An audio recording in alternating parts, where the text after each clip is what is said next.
Karthigai Deepam serial நேயர்களுக்கு வணக்கம். நம்மளோட கார்த்திகை தீபம் சீரியலில் ஒரு சூப்பரான எபிசோட் வந்துருக்கே சொல்லலாம். மிஸ் பண்ணாமல் ஃபுல் வீடியோவும் கேளுங்க. வீடியோக்குள்ளே போகிறதுக்கு முன்னாடி நம்ம சேனலை லைக் அண்ட் சப்ஸ்கிரைப் பண்ணி சப்போர்ட் பண்ணுங்கள்.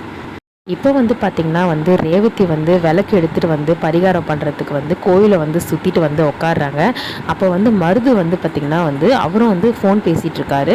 அந்த நேரத்தில் நம்மளோட கார்த்தி என்ன சொல்கிறாரு, மயில் வாங்கினதுக்கிட்ட எப்படியாவது தடுத்து நிறுத்துங்க, அந்த மாலை எடுக்க பாருங்கன்னு சொல்லும் போது அப்போ நம்ம சாமுண்டீஸ்வரி கண்கொத்தி பாம்பு மாதிரி அந்த மாலையை பார்த்துட்ருக்குறாங்க.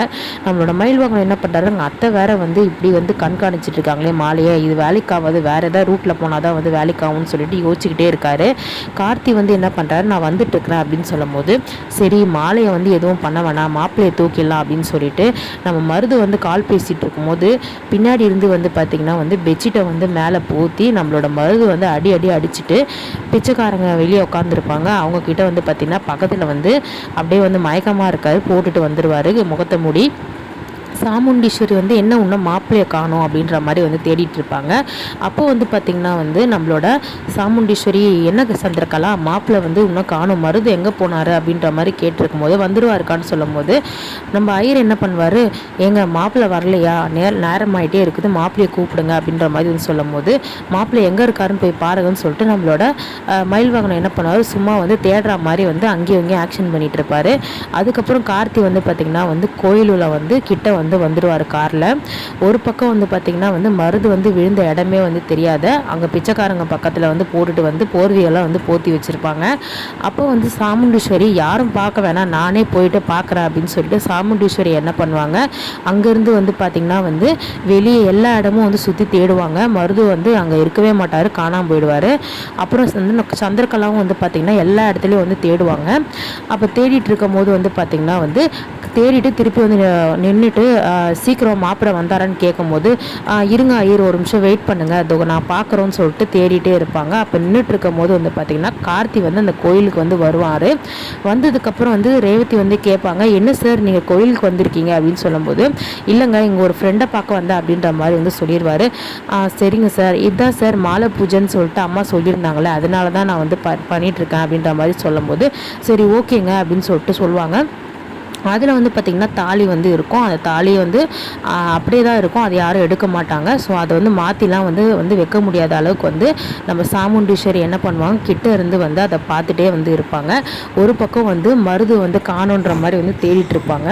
ரொம்ப நேரமாக மாப்பிள்ளையை காணோம் அப்படின்னு சொல்லிட்டு தேடிட்டே இருப்பாங்க. ஐயர் நல்ல நேரம் முடியறதுக்கு இன்னும் கொஞ்சம் நேரம் தான் இருக்குது, நீங்கள் என்ன பண்ணுங்கள், உடனே ரத்த சம்மந்தம் இல்லாத ஒருத்தரை கூட்டிகிட்டு வாங்கன்னு சொல்லும் போது சாமுண்டீஸ்வரிக்கு என்ன பண்ணுறதுனே தெரியாது. நம்ம ஒரு பிளான் போட்டால் அது தானாக ஒன்று நடக்குது அப்படின்னு யோசிச்சுட்டு இருப்பாங்க. அப்புறம் பார்த்திங்கன்னா கார்த்தி அங்கே நின்றுட்டு இருக்கும் போது எம்டி சாருன்ற மாதிரி தான் பேச்சு கொடுத்துட்ருப்பாரு. அப்போ மயில் வாகனம் டக்குன்னு என்ன பண்ணுவார், ரத்த சம்மந்தம் இல்லாதவர் தானே, நம்ம எம்டி சார் ரேவதிக்கு ரத்த சம்மந்தம் இல்லாத ஒருத்தர் தானே, அப்போ அவர் மாலை போடலாம்ல அப்படின்னு சொல்லும் போது ஆயிரம் என்ன பண்ணுவார், சரி ஓகே போட சொல்லுங்கள், மாலை போட்டுக்க சொல்லுங்கன்னு சொல்லிட்டு நம்ம கார்த்தி நேராக என்ன சாமுண்டீஸ்வரி பயங்கரமாக முறைப்பாங்க. கார்த்தி நேராக போயிட்டு ரேவதியோட கழுத்தில் மாலையை போட்டுருவார்.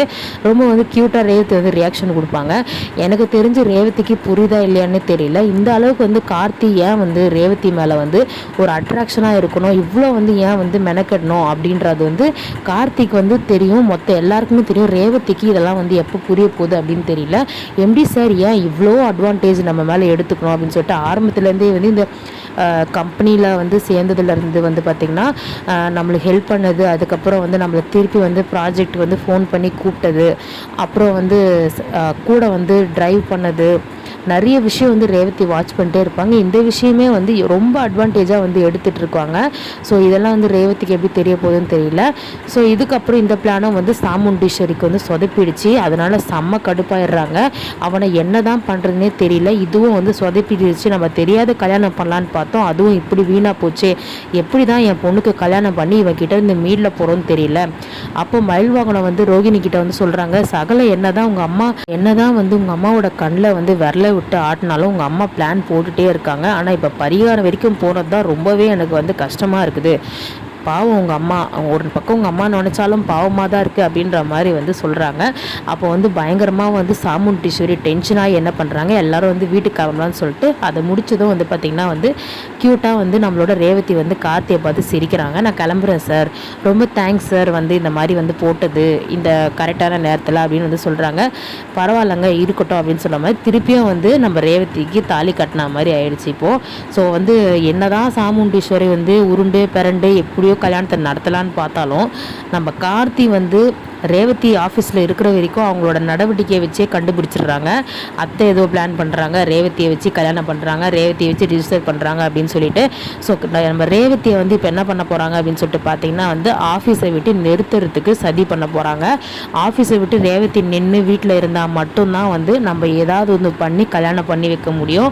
அது வரைக்கும் வந்து ரேவதியை நம்ம பண்ண முடியாது. ஏன்னா அவன் கண்பாரில் வந்து டெய்லி இருக்கும்போது வந்து ரேவதியை வந்து நம்ம எதுவும் பண்ண முடியாது, கல்யாணம் பண்ண முடியாது அப்படின்னு சொல்லிட்டு ஒரு முடிவு வந்து எடுத்துகிட்டு இருக்காங்க. சந்திராவும் நம்மளோட சந்திரகலாவும் அதுக்கப்புறம் வந்து நம்மளோட சாமுண்டீஸ்வரியும் வந்து பேசிகிட்டு இருக்காங்க.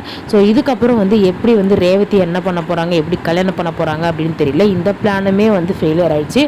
ஸோ வெயிட் பண்ணி பார்க்கலாம் என்ன நடக்குதுன்னு சொல்லிட்டு. தேங்க்யூ.